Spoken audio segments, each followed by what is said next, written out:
Hello বন্ধুরা, গ্রামের রান্নায় পিয়ালির সঙ্গে সকলকে স্বাগত জানাচ্ছি। আজকে জলপাই মিষ্টি আচার করব। এভাবে করলে খেতে কিন্তু দুর্দান্ত লাগে। এতদিন অনেক আচার করেছি, কিন্তু সব আচারের মধ্যে এই আচারটা হয়েছিল দুর্দান্ত আর বেশ। এই আচারটা এইভাবে করলে অনেক দিন সংরক্ষণ করে রাখতে পারবেন। তেল ছাড়া, রোদে দেওয়া ঝামেলা ছাড়া এই আচারটা করেছি। তাহলে কিভাবে করলাম চলো দেখে নেওয়া যাক। জলপাইগুলো আগের থেকে ধুয়ে আমি গাটা ভালো করে শুকিয়ে নিয়েছি। যেহেতু আমি ১ বছর সংরক্ষণ করে রাখবো, তাই এর মধ্যে কিন্তু জল যাতে না থাকে সেইভাবে গাটা শুকিয়ে নিতে হবে। জল থাকলে এই আচারটা কিন্তু তাড়াতাড়ি নষ্ট হবে।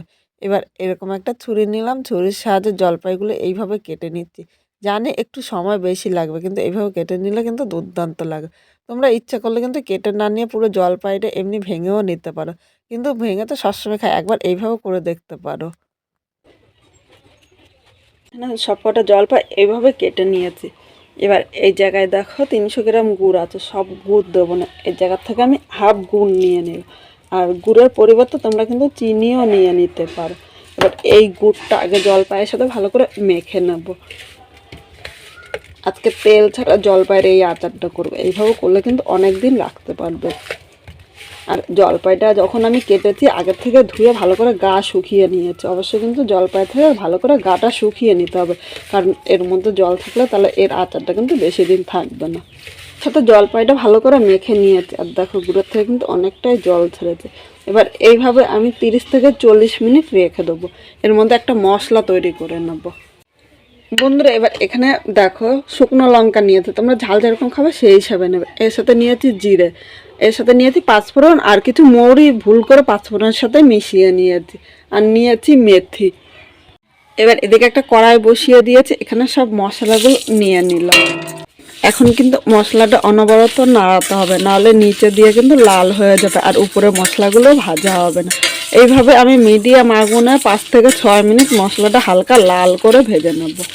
মশলাটা ভাজা হয়ে গিয়েছে আর দেখো হালকা কিন্তু কালারও চেঞ্জ হয়ে গিয়েছে। এখন গ্যাসটা আমি বন্ধ করে এই মশলাটা নামিয়ে নেব। এই মশলাটা কিন্তু গরম গরম বাটবো না, একটু ঠান্ডা হলে বাটবো, কারণ গরম গরম বাটতে গেলে কিন্তু মশলাটা ভালো বাটা হবে না। আর একদম মিহি করে বাটবো না, দানা দানা ভাবে মশলাটা বেটে নেব।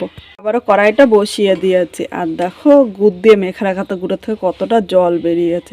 এবার এর মধ্যে আমি নিয়ে নিলাম। আর ইচ্ছে করলে এর মধ্যে তোমরা সামান্য একটু কড়াইতে তেলও দিতে পারো, কারণ আমি যেহেতু তেল দেবো না। আর এইভাবে করলে কিন্তু অনেক দিন ভালো থাকবে, রোদে দিতে হবে না। এবার মিডিয়াম আগুনে এটা জাল দিয়ে নেব 5 থেকে 7 মিনিট।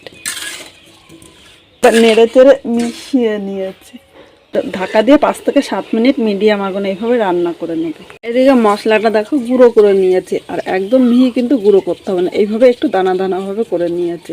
যতটা মশলা লাগবে আচারে দেবো, আর বাদ বাকি মশলাটা আমি রেখে দেবো। যে কোনো নিরামিষ দিনে এইভাবে মশলা তৈরি করে নিতে পারো। নিরামিষ সবজি বা নিরামিষ রান্নার উপর মশলাটা দিলে খেতেও কিন্তু দুর্দান্ত লাগবে। এবার ঢাকনিটা তুলে নিলাম। এখানে জলপাইগুলো কিন্তু সেদ্ধ হয়ে গিয়েছে। এবার এই জায়গায় সামান্য একটু লবণ দিলাম। যে কোনো মিষ্টি খাবার একটু লবণ দিলে এর স্বাদটা কিন্তু ব্যালেন্স হয়। সব কিছুর সাথে নেড়ে চেড়ে মিশিয়ে নিয়েছে। পুরো আচারটা কিন্তু মিডিয়াম টু লো আগুনে করতে হবে, তাহলে জলপাইগুলো কিন্তু খুব সুন্দরভাবে মিশবে। আর এইভাবে করলে অনেক দিন রোদে দেওয়া ঝামেলা ছাড়া কিন্তু আপনারা রাখতে পারবেন। কোনো রকম ফ্রিজ লাগবে না, ফ্রিজ ছাড়া এই আচারটা 1 বছর সংরক্ষণ করে রাখতে পারবেন। এবার এখানে যে আমি মশলাটা করেছি এই মশলাটা আমি একবারে দেব না, এইভাবে অল্প অল্প করে মশলাটা আমি বারবার মেশাবো। এইভাবে বারবার মশলাটা মেশালে তাহলে এই মশলাগুলো কিন্তু জলপাইয়ের মধ্যে ঢুকবে, আর জলপাইটা খেতেও খুব ভালো লাগবে। মশলাটা আবারও নেড়ে চেড়ে মিশিয়ে নিয়েছি। এখন আমি আবার ঢাকা দিয়ে 3 থেকে 4 মিনিট ভালো করে ফুটিয়ে নেব। ঢাকনিটা আবারও তুলে নিলাম। এবার একটু নেড়ে চেড়ে নেবো, তাহলে উপরে নিচে সমানভাবে কিন্তু হবে। আর এইভাবে একটু সময় ধরে করলে কিন্তু এই আচারটা দারুণ হবে। এই জায়গায় আমি আর 1 চামচ মশলা দিয়ে দিলাম। দেখো এভাবে অল্প অল্প করে মশলাটা মেশাতে হবে, তাহলে মশলাগুলো কিন্তু জলপাইয়ের ভেতরে ঢুকে, আর জলপাইটা না ভেঙে খেতেও কিন্তু দুর্দান্ত লাগে। এবার জলপাইটা নেড়ে চেড়ে মিশিয়ে নিয়েছি, আমি আর ঢাকা দেবো না। এইভাবে আরও 2 থেকে 3 মিনিট আমি জাল দিয়ে নেব। দেখো জলপাই আচারটা হয়ে গিয়েছে। এবার আমি গ্যাসটা বন্ধ করে দিলাম। আর এরপরে আমি আর এক চামচ এর উপর দিয়ে মশলা ছড়িয়ে দিলাম। আর দেখো এখন অনেকটাই মশলা আছে, এই মশলাটা কিন্তু আমি রেখে দেবো, কারণ প্রথমেই বলেছিলাম নিরামিষ সবজি বা নিরামিষ রান্না করলে রান্না শেষে এই মশলা দিলে খেতে কিন্তু দুর্দান্ত লাগে। এখন মশলাটা আমি নেড়েচেড়ে মিশিয়ে নিলাম। আজকে খুব সাধারণভাবে জলপাইয়ের এই আচারটা করেছি, তোমাদের কীরকম লাগলো অবশ্য কমেন্ট করে জানাতে কিন্তু ভুলো না। নতুন কোনো বন্ধু আমার এই ভিডিওটি ভালো লাগলে একটা লাইক শেয়ার ও কমেন্ট করবে, সাবস্ক্রাইব করে পাশে থাকবে, যাতে নতুন নতুন ভিডিও আপলোড করলে সবার আগে নোটিফিকেশন আপনার কাছে পৌঁছিয়ে যায়। একটা পাত্রের মধ্যে আমি নামিয়ে নিলাম। এখন গরম গরম কিন্তু বয়মে ভরবো না, এই আচারটা ঠান্ডা হলে একটা কাঁচের বয়মের মধ্যে ভরে রাখবো। এইভাবে কিন্তু রোদে দেওয়া ঝামেলা ছাড়া এই আচারটা আপনার অনেক দিন রাখতে পারবেন।